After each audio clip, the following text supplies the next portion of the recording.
Hi friends, welcome to Aaron చేతి వంట. Today special sambar recipe. చాలా అంటే చాలా బాగుంటుంది. ఇడ్లీలోకి, అన్నంలోకి నెయ్యి వేసుకొని తింటే చాలా బాగుంటుంది ఫ్రెండ్స్.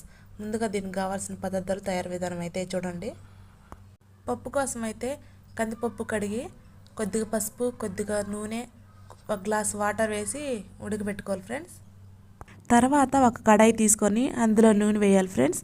నూనె వేడెక్కాక కొద్దిగా పచ్చిశనగపప్పు, జీలకర్ర, ఆవాలు, ఎండుమిర్చి, పచ్చిమిర్చి, దోసకాయ ముక్కలు, సొరకాయ ముక్కలు, దొండకాయ ముక్కలు, టమాటా ముక్కలు, ఉల్లిపాయ ఇవన్నీ వేసుకోవాలి ఫ్రెండ్స్.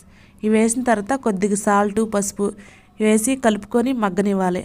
అలా మగ్గిన తర్వాత ముందుగా మనం ప్రిపేర్ చేసుకున్న పప్పు ఉంది కదా ఫ్రెండ్స్, ఆ ఉడికించిన పప్పు వేసి కొద్దిగా వాటర్ వేసుకొని కొంచెంసేపు మరగనివ్వాలి ఫ్రెండ్స్. చివరిగా చింతపండు నీళ్లు, సాంబార్ పొడి వేసి మరిగించాలి ఫ్రెండ్స్. మరిగిన తర్వాత కొత్తిమీర, కరివేపాకు వేసుకొని దించుకోవడమే. Bye friends.